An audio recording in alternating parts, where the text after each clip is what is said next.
Post graduation करने के बाद मैंने लाइफ में देखा कि मरीजों को हम ट्रीट करते हैं, छोड़ देते हैं, लेकिन एक आदमी के हॉलिस्टिक लाइफ में तभी चेंज लाया जा सकता है जब हम सिविल सर्विसेज में आए। वहाँ पे हमारे डिसीजन से हम सैकड़ों हज़ारों लोगों के लाइफ को इम्पैक्ट कर सकते हैं और टोटल लाइफ को इम्पैक्ट कर सकते हैं। सोसाइटी में आप हैं तो आप ग्राउंड लेवल पे काम करते हैं, उनके हेल्थ के लिए, उनके एजुकेशन के लिए, उनके सोशो कल्चरल मिलियो के लिए। तब मैंने सिविल सर्विसेज की तैयारी करनी शुरू की। एक चीज़ जो मैंने सीखा है इसमें कि क्लास 1 से लेके जब तक हम पढ़ते हैं हर चीज़ को हमें इम्पोर्टेंस देनी चाहिए। जब मैंने 2012 में सिविल सर्विस एग्ज़ाम दिया, MBBS मैंने 2005 में पास किया था, लेकिन 2012 में मैंने ऑप्शनल अपना मेडिकल साइंस रखा, साइकोलॉजी रखा। 7 साल बाद MBBS करने के बाद मेडिकल साइंस रखना, क्योंकि साइंस ऑप्शनल काफ़ी डाइवर्स होते हैं। मेरा ये हमेशा मानना है कि यदि आपने अच्छी तरह उस चीज़ को पढ़ा है तो वो 5 साल बाद, 7 साल बाद भी काम आती है। उसी साल सिविल सर्विसेज एप्टीट्यूड टेस्ट 2012 में इंट्रोड्यूस हुआ था। काफ़ी लोग डर रहे थे उससे, लेकिन जिनके बेसिक्स 10th तक मैथ्स के अच्छे थे, इंग्लिश के अच्छे थे, किसी को डिफ़िकल्टी नहीं हुई। किसी भी सब्जेक्ट से हमें भागना नहीं चाहिए और कंसेप्ट के साथ पढ़ना चाहिए। कंसेप्ट क्लैरिटी बहुत ज़रूरी है। यदि कंसेप्ट क्लैरिटी है तो वो चीज़ हम 5 साल 10 साल बाद भी हम जो है उसको रिकॉल कर सकते हैं।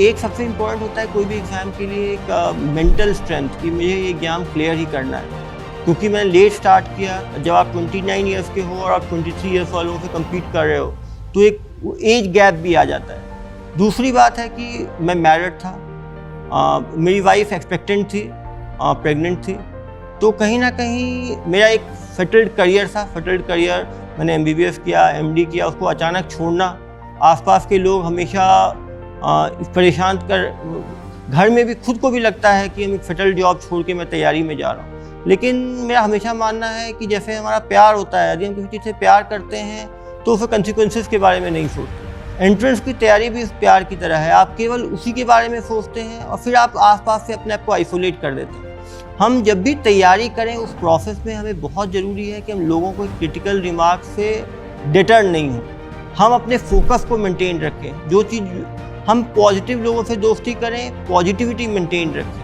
नहीं तो डिस्ट्रैक्ट करने वाले लोग, खींचने वाले लोग काफ़ी ज़्यादा रहते हैं। जब हमें सक्सेस मिलती है तो सब हमारे साथ होते हैं, लेकिन जब हम उस जर्नी में रहते हैं तो कहीं ना कहीं हम अकेले रहते हैं, क्योंकि हमारे घर वाले या बहुत क्लोज फ्रेंड्स हमारे साथ रहते हैं। 6 महीने में छुट्टी में था। छुट्टी लेने के बाद मैंने करीब डेली करीब 12 से 14 घंटे पढ़ाई करी, तो करीब 1 साल का डिफ़िकल्ट स्ट्रगल था।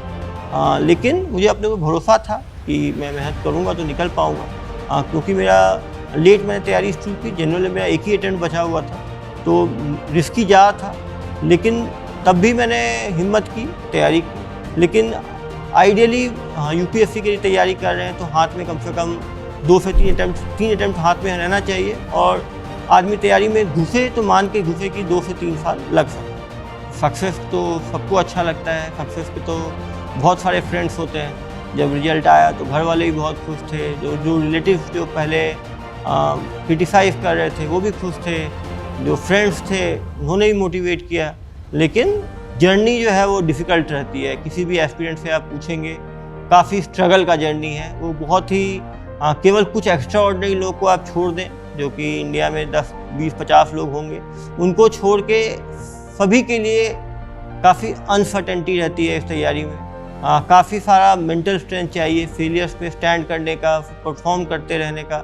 लेकिन बहुत ही अच्छा अनुभव था जब मैं देखता हूँ कि कोई आदमी मेरे ऑफिस में आता है और मेरे एक इंटरवेंशन से उसको जस्टिस मिलती है, उसके अंदर कानून के प्रति, पुलिस के प्रति विश्वास भाव आता है, तो एक बहुत अलग सेटिस्फैक्शन होता है। जनता हमें बड़ी उम्मीदों के साथ देखती है और उन उम्मीदों पे खड़े उतरने पर बहुत अच्छा लगता है।